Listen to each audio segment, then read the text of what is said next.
For those of you who enjoyed Cyberpunk Edgerunners, we have some good news as it looks like Netflix announced that the new Cyberpunk anime called Return to Night City is being produced. It won't be a sequel though, as Netflix Animation is the team behind the series, not Trigger, which in my opinion is kind of an L.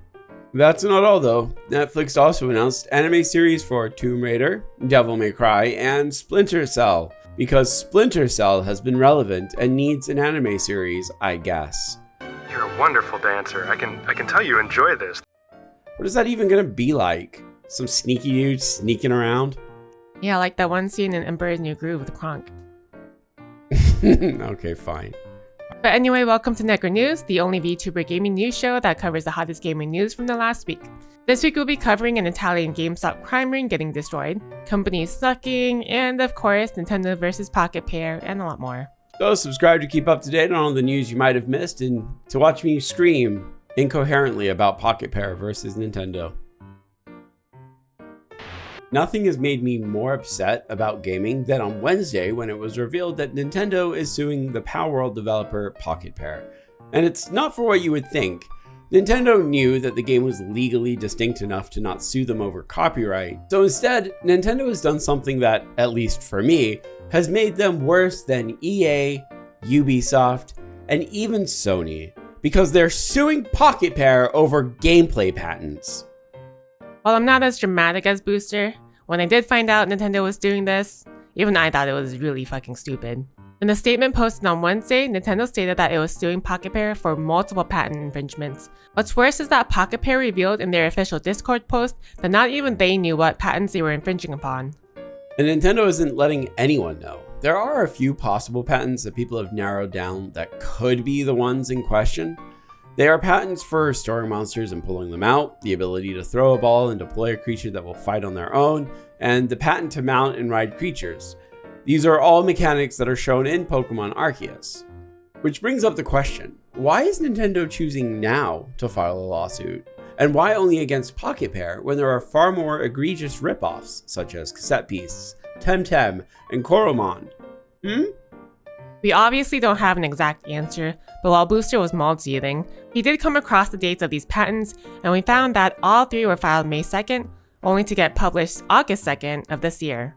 And in case you guys forgot, Palworld came out January 19th, so these were filed after the game came out. Oh, but it gets better. It gets so much better.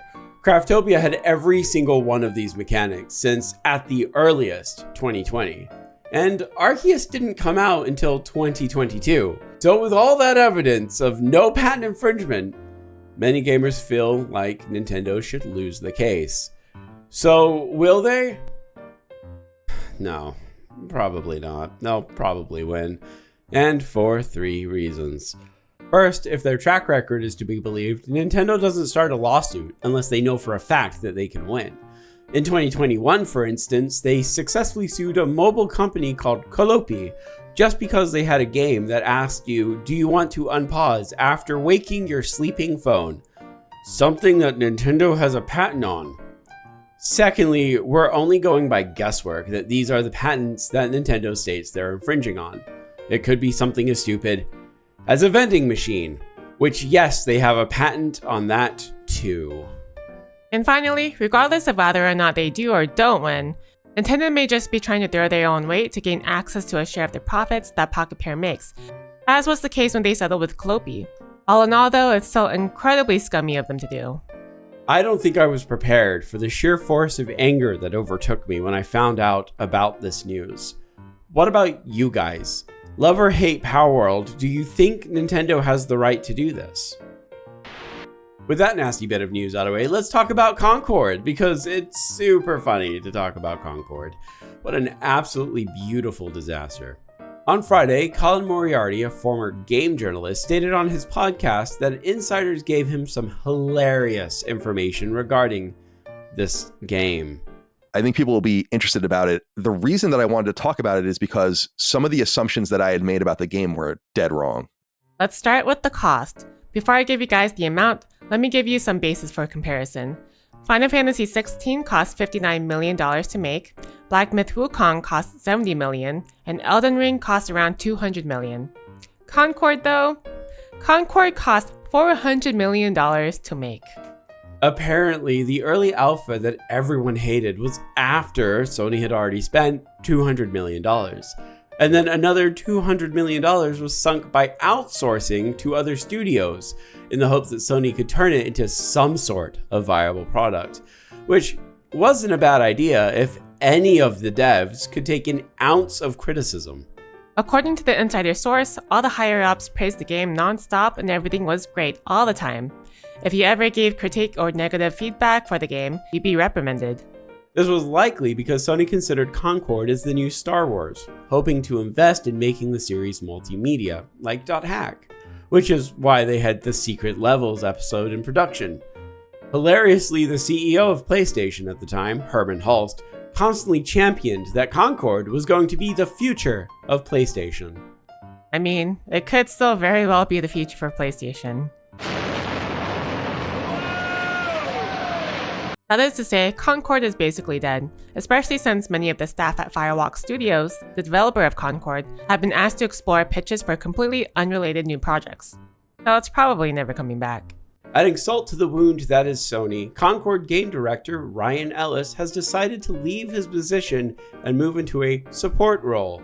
I'm not sure exactly what the future holds for this immense train wreck.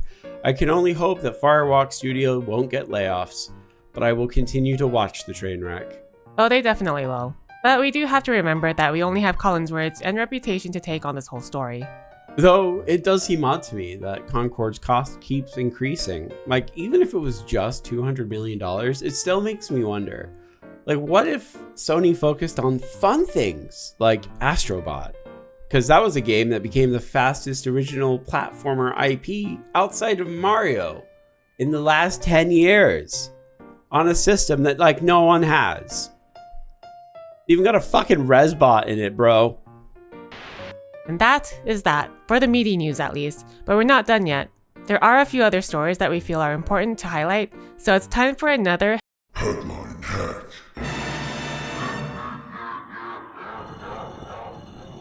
A massive reseller of counterfeit video games and consoles was busted in Italy this month. When we say counterfeit, we're not talking like those ROM pack consoles you see at the shopping malls or on TikTok. We're talking the cartridges and consoles that were made to look like the genuine article. They had fake Super Mario games, fake Street Fighter carts, fake NESs, Sega Genesis, you get it. You know the recent trend of buying older games that's been happening on social media? This was an operation meant to capitalize on it, and it was worth a whopping $55.5 million. 12,000 consoles were seized, and all of them were reportedly Chinese imports made with parts that could have been real fire hazards when paired with EU electrical standards.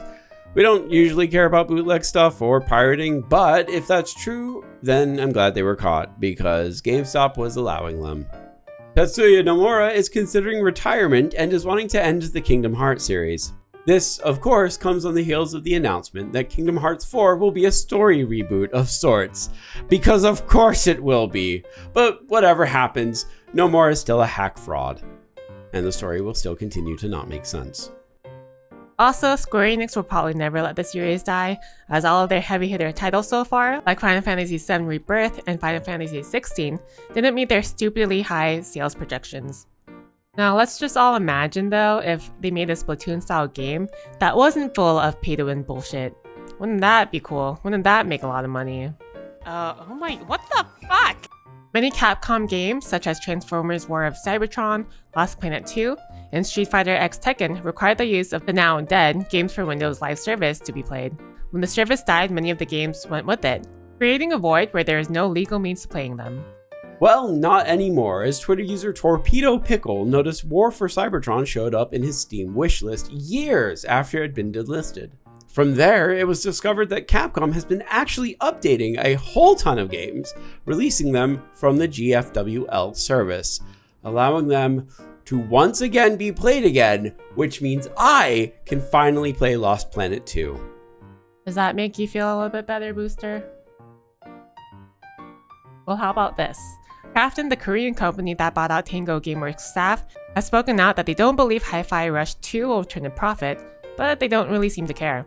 The only reason that they wanted Tango Gameworks' team is simply because they believe the team's creativity. And to Krafton, the team's legacy so far is way more valuable. Okay, yeah. Some of you may have heard of an early access extraction shooter by the very creative name of The Cycle, Frontier. It gained a lot of buzz when it was being played by some streamers back in the day, and they had to upgrade their server hosting to compensate for the dramatic increase in players. Kind of like what happened in Helldivers. They didn't account for a wave of cheaters to take over the game early in its life though, and were never able to fully recover. It closed down in 2023 with the news that it was no longer financially viable because of the cheating. Well, some good news. If you like Fortnite and you are a fan of the game, you can input the island code 8495-9375-7199 and you'll find a Fortnite island called The Cycle Prospect Island, made by the very developers of the game. It's not a full recreation of the game, as only certain mechanics were able to be created in fucking Fortnite. But it's a cute tribute by the devs of the original game, so go check it out. Hi everyone, this is Skull, the editor. We don't have a BAB this week, so instead I'm making a general recommendation for Dungeons and Degenerate Gamblers. Yeah, that's right, that's the name of the game. And the name of the game is Blackjack, in a roguelike deck building battler kind of way. This is 1v1 blackjack, so build up your deck and your hand to beat your opponent without going bust. Try to make it to 20, 21, or even 22.